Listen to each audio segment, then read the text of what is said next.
आषाढ महिना लागला की आपण आषाढ तळणी करतो. लाल भोपळाही भरपूर येऊ लागला म्हणजे डांगर. तर मी आज गुळ घालून लाल भोपळ्याच्या गोड पुऱ्या म्हणजेच गोड घारगे तयार केलेले आषाढ तळणीसाठी. एक विशिष्ट प्रकारे लाल भोपळा आणि गुळ वितळून घेतला की याची चव जी आहे ती खूप छान आणि मस्त लागते. नेहमीच्या पुऱ्यापेक्षा 100% नक्कीच दुप्पट होते. चला तर मग लगेच रेसिपीला सुरुवात करू आणि तुम्ही आषाढ तळणीसाठी अशा पद्धतीने पुऱ्या नक्की करून बघा. नमस्कार, मी उज्ज्वला. या ठिकाणी मी इडली पात्र घेतलं. त्याऐवजी तुम्ही कढई सुद्धा घेऊ शकता. त्यामध्ये अशी जी छिद्राची प्लेट आहे ती ठेवून घेते, कारण यावर आपल्याला लाल भोपळा म्हणजे डांगर ठेवायचे. त्याची साल काढून घेतली आणि छोटे छोटे तुकडे केले म्हणजे पटकन वाफेल. आणि अर्धा किलो डांगर घेतलेले आहे. आता हे या चाळणीमध्ये ठेवून देते. तुम्ही कढई जर घेतली तर त्यामध्ये छिद्राची चाळणी घेऊ शकता. मधोमध जागा सोडली, कारण त्यामध्ये आपल्याला हे छोटंसं पातेलं ठेवून द्यायचंय. यात गुळ घालायचा आहे. गुळामध्ये पाणी घालून जर ते पाणी केलं तर ते बरचसं पाणी घालावं लागतं, त्यामुळे गुळाचं खूप पाणी होतं. तसं होऊ नये म्हणून मी यामध्येच हा गुळ वितळून घेते. कारण यात थोडंसं पाणी टाकलं तरी गुळ वितळला जातो. 1.5 वाटी गुळ घेतला होता. अगदी एक छोटीशी वाटीभर म्हणजे 4-5 चमचेच पाणी घालायचं. आता हा गुळही छान असा वितळेल आणि लाल भोपळाही छान असा वाफवला जाईल. यावर झाकण ठेवून देते आणि सुरुवातीला फुल गॅस 2-4 मिनिटं, त्यानंतर मिडियम गॅसवरती 5-6 मिनिटं वाफवून घेते. यावर झाकण ठेवून देते आणि झाकणातून वाफ जाऊ नये म्हणून त्यावर पुन्हा डबल खलबत्ता ठेवते. आता तुमच्याकडे जर असे इडली पात्र किंवा कढई नसेल तर तुम्ही कुकरमध्ये वाफवून घेऊ शकता. कुकरच्या एका डब्यामध्ये लाल भोपळ्याच्या फोडी आणि एकामध्ये गूळ ठेवून वाफवून घेऊ शकता. जवळपास 10 मिनिटं झाले. सुरुवातीला 3-4 मिनिटं फुल गॅस आणि नंतर मिडियम गॅसवरती वाफवून घेतले. लाल भोपळा जो आहे तोही छान वाफवला गेलेला आहे आणि गुळही बघा एकदम छान आणि मस्त वितळलेला आहे.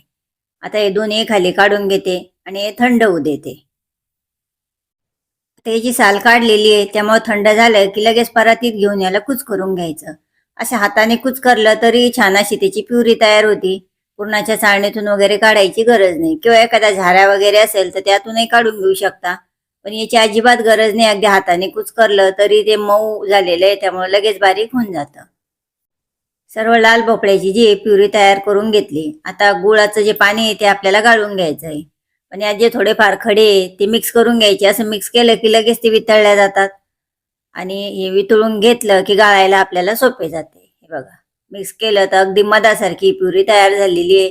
आणि याचा 1 तारी 2 तारी पाक वगैरे नाही केलेला आहे, तर फक्त गुळ वितळून घेतला आणि गाळून घेण्यासाठीच वितळून घेतलेला आहे. चहाच्या गाळणीने गाळले तरी ते गाळल्या जाते. आणि अगदी थोडासा जरी राहिला वितळायचा, वितळल्याच गेला नाही तरी चमच्याने प्रेस केलं की लगेच तो खाली निघून येतो. फार अशी अवघडही नाही. आणि वरती थोडासे त्यात जे घाण वगैरे राहते ती राहूनच जाते. ती घाण काढण्यासाठीच आपण हे वितळून घेतले होते. आता हे गुळाचं पाणी आणि लाल भोपळ्याची प्युरी एकत्र करून घेते. त्यानंतर छान असा खुसखुशीतपणा येण्यासाठी मी अर्धी वाटी बारीक रवा घेतला. ज्या वाटीने गुळ मोजला त्याच वाटीने घेतला. आता तुम्हाला मऊ लुसलुशीत करायचा असेल तर रवा घालू नका, किंवा रवा न घालता फक्त गव्हाची पीठ घालूनही ही पुरी तयार केल्या जातात. यामध्ये 2 चिमूट मीठ आणि 2 चिमूट इलायची पावडर घातली. जरी गोड पदार्थ आहे तरी मीठ घालायचा. इलायची पावडर ऐवजी तुम्ही जायफळही घालू शकता. आता हे पुन्हा डबल एकत्र करून घेते. हे बघा, रवा छान असा मिक्स झाला. आता यात गव्हाचे पीठ घालायचे आणि पीठ भिजून घ्यायचे. हे अगदी गार झाल्यानंतरच यात गव्हाचे पीठ घालायचे. आता गव्हाचे पीठ किती घालायचे याचा असा अंदाज नाहीये. जेवढे गव्हाचे पीठ यात बसेल तेवढे घालायचे आणि घट्टसर पीठ मळून घ्यायचे. फक्त घालत असताना थोडे थोडे करतच घालायचे, एकदम जास्तीचे घालायचे नाही. हे पीठ भिजवताना जवळपास 3.5 वाट्या गव्हाचे पीठ यामध्ये बसले आणि जसे पोळ्या लाटायला पीठ भिजवतो घट्टसर त्याप्रमाणे भिजवलेले, म्हणजे कमीत कमी कोरड्या पिठाचा वापर लाटताना केला जाईल अशा प्रमाणे हे पीठ भिजवून घ्यायचे. छोटासा गोळा काढला. आता याची पोळी लाटून घ्यायची आणि पोळी अगदी पतलीने लाटायची, तर थोडीशी किंचित जाडसरच लाटून घ्यायची. उलटून पालटून याची मी पोळी लाटून घेते. हे बघा, अगदी आता जवळून दाखवते किती जाड आहे. तर खूप जाडही नाही करायच्या आणि खूप पतल्याही नाही करायच्या. गोड पुऱ्या ज्या असतात त्या मध्यमच असतात. आता या कट करून घ्यायच्या. आता कट करत असताना तुम्ही मोठ्या लागत असेल तर मोठ्या एखाद्या झाकणाचा वगैरे वापर करा. मी छोट्या छोट्या करणार आहे तर ग्लासचा वापर करते. ग्लासच्या साह्याने ह्या कट करून घेते. एखाद्या ताटात वगैरे या काढून घ्यायच्या. जवळपास अर्ध्या पिठाच्या पुऱ्या तयार करून घेऊन नंतर अशा तळून घ्यायच्या. मदतीला कोणी असेल तर एकाने पुरी लाटायच्या आणि एकाने तळायच्या सुद्धा. असे केल्यावर पटपट होतात. आता तुम्हाला अशा कट करायच्या नसेल तर अगदी लिंबाच्या आकारा एवढे, छोट्या लिंबाच्या आकारा एवढी गोळी तयार करून घेतली, कोरड्या पिठात डुबवली की याची पुरी लाटून घ्यायची. अशा पद्धतीने पुऱ्या तुम्ही करू शकता, तुम्हाला अशा छोट्या छोट्या लागत नसेल तर. पण याने होते काय, एकसारख्या आकारात त्या येत नाही. कट करून जर घेतल्या तर एकसारख्या आकारात येतात.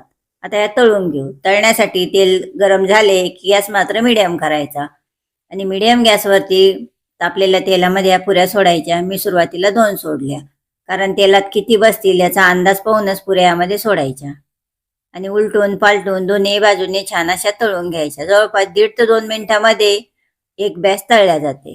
2 पुऱ्या छान अशा तळल्या गेल्या की नंतर पुन्हा सोडून देते त्यामध्ये. आणि बघा मस्त टम्म फुगलेले आहे, कलरही अगदी छान आलेला आहे. आणि नंतर मात्र याला सतत हलवत राहायचे, कारण यात गुळ घातलेला आहे, त्यामुळे नंतर पटकन जळू शकतात. त्यामुळे असा कलर आला की लगेच या काढून घ्यायच्या आणि काढल्यानंतर एखाद्या चाळणीत वगैरे ठेवायच्या, म्हणजे एक्स्ट्राची जे तेल आहे तेही निथरून जाते. अगदी मोठी पुरी सुद्धा तळून दाखवते, ती सुद्धा एकदम छान आणि मस्त टम्मस फुगते. आणि तेलात घातल्यानंतर थोड्या वेळेला झारा लावायचा नाही. वरती आल्या की त्यानंतर याला उलटून घ्यायचं आणि दोन्ही बाजूनी उलटून पालटून छान अशी तळून घ्यायची. बघा मस्त टम्म फुगलेली आहे, खूप छान आणि मस्त कलर आलेला आहे. अशाच पद्धतीने मी बाकीच्या पुऱ्याही तळून घेते. अशा पद्धतीने वाफेवर गुळ वितळून लाल भोपळ्यासोबत पुऱ्या नक्की करून बघा. अशा तळणीला खूप छान आणि मस्त होतात. अगदी मऊ लुसलुशीत लागतात. फ्रीजच्या बाहेर सुद्धा 2-1 दिवस आरामशीर टिकतात. रेसिपी कशी वाटली नक्की कमेंटमध्ये सांगा. आवडली तर लाईक, शेअर, कमेंट आणि प्लीज सबस्क्राईब करून बेल आयकॉनवर प्रेस करायलाही विसरू नका. आणि एक वेळा नक्की ट्राय करा. रेसिपी शेवटपर्यंत बघितल्याबद्दल खूप खूप धन्यवाद.